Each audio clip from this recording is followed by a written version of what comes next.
Welcome. My name is Dr. JOfuasia, and with me here today is Kidake Alex, a Kenyan politician, businessman, and financial consultant. Please like, share, subscribe, and as always, don't forget to hit that notification bell for me. Thank you. Alex, it Yes, is sir. really good to meet you. Thank you, sir. Absolutely. And maybe a good place to start. There's a lot of people know you already because of your involvement in business and in the community and in politics. So you're pretty much well known. But for those who may not have known you, maybe a good place to start would be to have you introduce yourself to our audience at home and around the world. My name is Kidake Alex Malova. I am a businessman and I'm also a politician. Absolutely. First, I would like to say that the reason why I decided to join politics is because I wanted to help our people, Mm, especially this young generation. mm, And I realized the biggest problem that we have as a community is that most of these rich people, they don't care about the young generation. mm. They have made money through dubious ways. And when they meet this young generation, when they ask them how they've made money, they just tell them that, oh, I used to sell charcoal. Mhm. Now I'm a billionaire. Mm. I'm someone, if you go to a village back in Western, a place called Mnoya, you will know that, you'll realize that I come from a very humble family. Mm. I'm a 20th born from a Whoa. Wow. from a Whoa. polygamous family. I'm the only person who 2-0? yes, 20th. 20th born. Wow. You're from a big family. Yeah, I'm from a big poor family. Big poor family. I'm the Wow. only person who has gone to school because my parents were very poor. All right. And something about me is that I got married at the age of 21. Mm-hmm. My wife was 19 immediately after high school. Mm. That is that's the time we decided to come together. I Right. got a Kikuyu girl and we were like, we can make a family. Mm. I have never been employed. Mm. I started struggling from a place called Githurai, where I used to sell these used shoes from Mutumba. Mm-hmm. And for her, she had a salon. I think Wow. she got some small capital from the parents. And we really struggled. We have gone through hell. Mm. Then after some time, we used to get some stock from Uganda. We come, we do hawking. It was not that easy. Right. Right. The reason why I really want to be part of this journey of whatever you guys you are doing is because I realize in our country, Mm.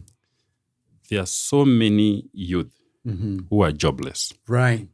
Right. And I have Absolutely. traveled in so many countries. Yeah. I have done business in more than 15, 20 countries. And what I've seen is that most of the leaders, what they do, they protect the citizen. Mm. But if you come to Africa, Mm. the leaders take care of themselves. Right. If you go to a country like Vietnam, Mm. Vietnam is a very poor country. Mm. What they did, they went to China and they try and convince the manufacturers in China Right. to go and set up their industry, their factories in Vietnam. Right. How did they do that? They told those people that we are going to take care of all the expenses of relocating your factories to our place. Mm-hmm. We are going to give you cheap labor. Right now, as we are speaking, if you go to China, the cheapest casual worker Mm-hmm. is paid equivalent to 100,000 Kenyan shilling. And in Vietnam, as we are speaking, if you convert it into Kenya shilling, it's almost 30,000. Wow. So you see, by the end of the day, the production cost It's cheaper. is in cheaper. Vietnam. Yeah. And then number two, there's market. Right. Now, if you bring the same concept and the same idea to our country, Mm-hmm. you realize that you can be able to get casual workers that you can pay 20,000 in this country. Right. We have both skilled and semi-skilled Right. workers who are jobless. Yeah. Our people are jobless. Yeah. There are so many ways that you can convince these investors, these manufacturers to come and set up their factories in this country. Absolutely. But you see, what our leaders, what they are doing, Yeah. they want to get some handout from these people so that they can bring their factories to this country. Right. I am the chairman of Kidake Intercontinental Limited. Kidake Intercontinental Limited is a company that connect manufacturers to distributors. Yeah. Okay. Apart from that, what we do is that we are building a platform where we want to help youth use their smartphone and have their online shops, like exactly what Alibaba has done. Right. But we want to make it in a way that it can suit our people. Right. They can be able to transact, to sell things from China to South Africa to all over the world without moving. Wow. And we are going to create for them a basket whereby they can be able to earn their commission. Right. Instead of our young people using the phone to insult leaders or to insult each other, they can use the same smartphone to make money. That's great. That's what we're talking about earlier and about technology and the utility, especially in African context. We're discussing with One Girl Zalala. Right? Exactly. We're talking about how globalization has helped us, put the world together into a small global village and allow us to push our interests and learn from each other. So, is it a how do I put this? Is it good to make goodness. God. That's all right. How do I put this? So is it good to assume that you got into politics with the urge of cutting across business and the business industry for young people to become successful? Or what was the motivation behind your political aspirations? I think the reason why I decided to join politics is I wanted people to recognize me, to know who I am. So you see, the moment, you cannot separate politics and business. Okay. This is something that you cannot separate. First of all, I needed, to make sure that I get an opportunity to go to parliament to change some of the laws so that they can, because I can tell you something that is working in China and is doing very well. If you go to China, it's a law. You cannot have more than 2 houses in the same city. This is something that if we introduce it in this country, we have those people who are trying to show off. They are saying that I have 1,000 title deed. Yet we have people who don't have land. Right. The only thing that the reason 1,000 title deed. Yes, we For have what? people who are saying they have 1,000 title deed, and we have people who don't have land. So the moment we try to go, the biggest challenge that we are having in this country is the system. Yeah. The system is not working. Yeah. And I can give you an example. I have I used to do the imports business. Right. I have done in so many countries. Yeah.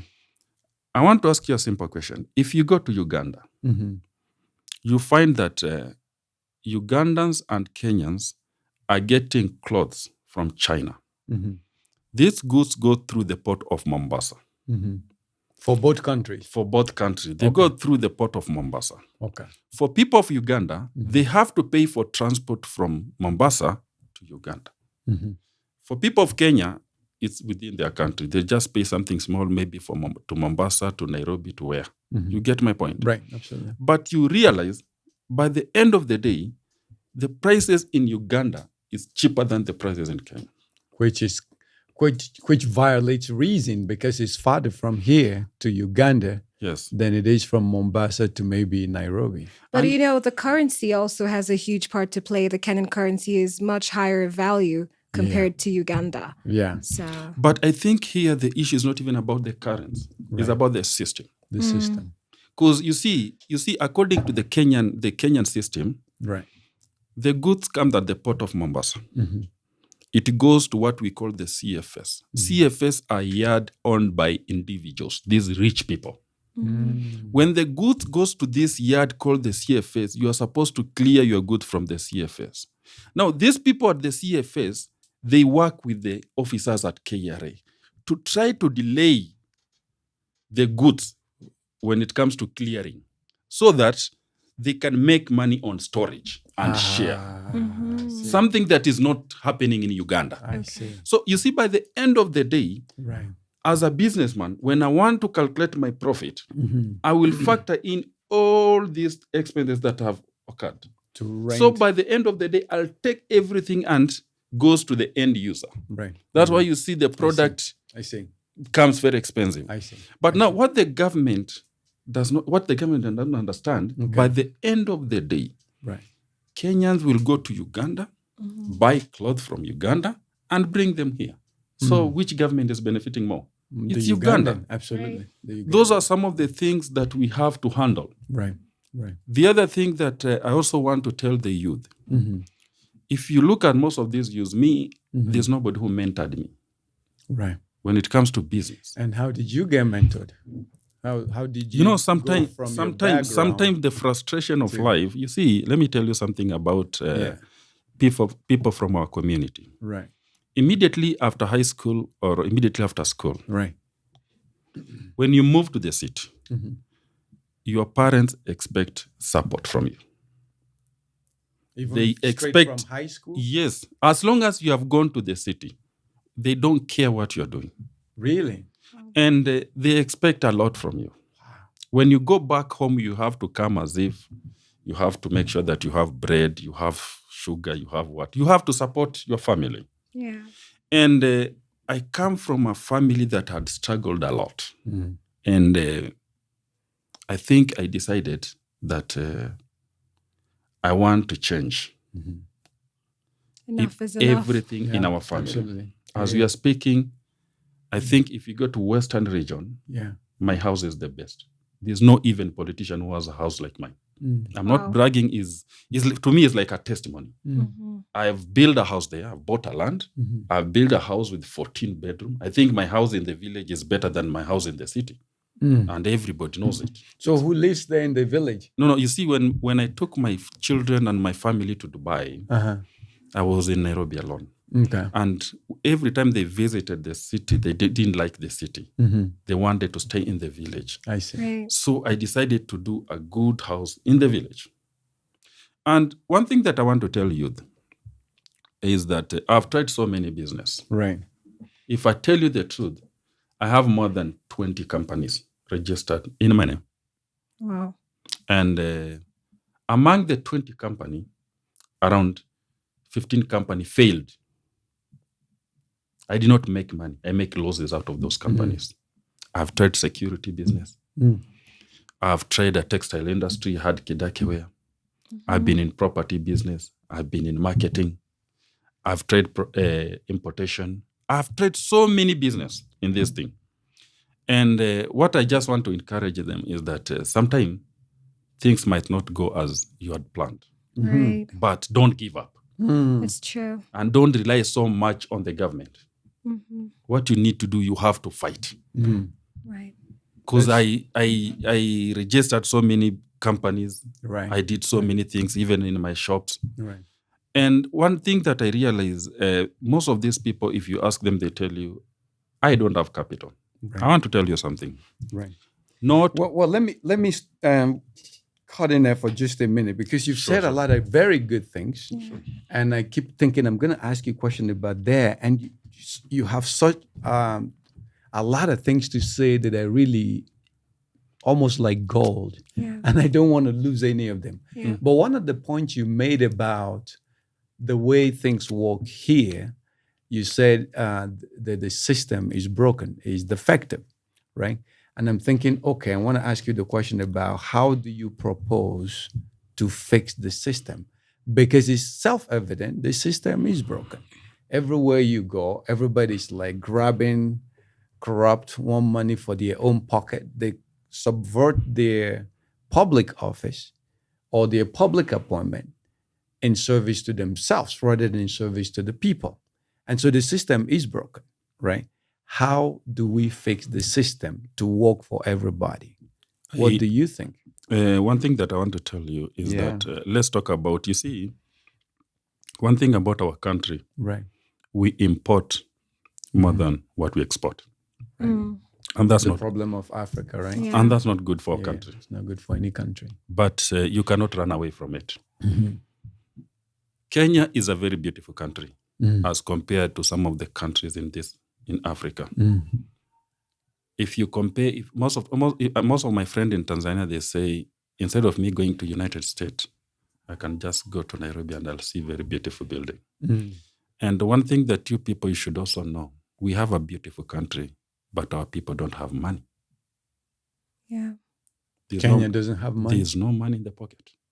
The country is beautiful. Why is that? Why is there no money you see, in the pocket? You see, if you look at our leaders, they are concentrating more most of these leaders, they are concentrating more on tenders that will give them kickbacks. Mm. They don't want to invest in things like farming. That is where we have that. Those are some of the things that can help the common mwananchi. They Right. want to invest on things that, if you look at most of these governors, they will concentrate more on infrastructure because they know they'll get good kickbacks, but not the common mwananchi. Right. Now, if you look, do they actually do the job though? Because if they did the job, and you can chime in, Mm-hmm. if they did the job, then the common man will get jobs like construction. We call it shovel-ready work. Right. If they're rebuilding the roads and the electricity power grid, and then maybe the ordinary person will get jobs. But does that happen here, or they just don't do the job? They collect the kickback, put in their pocket. No, and they do. How does it work? They do the job, Mhm. and you see, Chinese are very funny people. I want to give you an example. A Chinese, if you go to any Chinese company Mhm. and you ask for maybe a phone, you tell them, I want you to manufacture for you this phone. They'll give you the price. They'll tell you, I'll do for you this phone, maybe at 20,000 Kenya shilling. You tell them, no, 20,000 Kenya shilling is too much. I won't be able to make money. Can you do for me at 5,000? They'll tell you yes. Then they'll manufacture for you a phone for 5,000, meaning they're going to compromise with the quality. Right. That is exactly That's what right. happened. Right. Yes. Yeah, and so you can even see that, like in our construction with the roads have been built, and 1 year later, there's Washed potholes. away. They washed away. Yeah. Exactly. So our leaders don't maximize on quality, but quantity. How much the can thing. they put in their pockets? It's not about the people. How can I help the people? It's how can I help myself? Right. And we see that not just in Kenya, but in all of Africa. Now, you have been running in the political race. You did vie for a seat in the western region, and that was in Vihiga County. Yes. Yeah, you are from the Maragoli community. So, True. what are some of the things that you wanted to do for your people? What was your manifesto, or what have you done for your community? Because we keep pointing fingers at these leaders, that leaders. We've got a leader right next to us. Right. I want to So- talk to this leader and see how he's doing. Yeah. So, right? what are some of the things that you have done for the common know- Wananchi You and know, your people? let me tell you something. Yeah. We have to be very open to each other. Absolutely. There's no job opportunity in this country. Mhm. And I have done business and have a company in Dubai. Okay. And if you go to Asian countries, what are they looking for? They're looking for workers. Mm. As long as we are trying to fix things in our country, why don't we be like Philippines? Mhm. Why don't we take some of these people out there, they work, so that they can support their family? Mm. Those are some of the things that I wanted to do. I look for opportunity out there, the way Philippines are doing. But if you look at our system, the way things work, Mhm. if you go to Dubai right now, Dubai, UAE, has 7 emirates. In those 7 emirates, Right. Right. Kenyan government, Kenyan citizen, Right. can only get visa in 3 emirates. Why? The relationship between our government and that government is not good. Right. And there's nobody who wants to fix it. The moment we fix it, and the moment we leave things like that, Right. do you know what will happen? Right. Kenyans who are working in Dubai, they will not be paid well. Mhm. Right now, Philippines, they're earning better than Kenyans, and they're Okay. doing the same job Mhm. because of the kind of relation that we are having. Right. Now, there's something that he had asked about the system. I want to answer that question. How They- to fix the system? How to fix the system? Yeah. Of course. When you're bringing your container, if you want to bring your container, your goods to Kenya, Yeah. what do? You get an invoice from manufacturer. After getting an invoice from manufacturer, the KRA will prepare for you what we call IDF. IDF is a declaration form. A declaration form is you are going to declare everything that is in that container. So KRA knows what you are going to bring. Okay. At that point, why don't they give me the figures? I pay the tax. So that by the time the goods come, I get my goods. I just clear the goods. It doesn't go to the CFS. Because why are you giving me extra expenses of the CFS? Why don't I pay the good? That's exactly what Uganda is doing. Okay. From Mombasa, direct to your warehouse. The government doesn't keep goods. Let's They have a have no prepaid. need. To Yes. keep, they have no need. You That's know not what their I'm. business. You know the IDF Right. has to go through. You declare this is what I'm bringing. Right. The government is in a position of calculating the taxes. Mhm. Right. If I don't have money to clear the goods, let me not bring the goods. Right.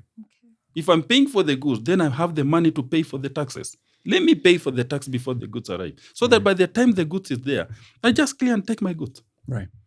You see, with that, Yeah. even on the end price, the retail price will come down. Absolutely. Yes. Yeah, I see the point.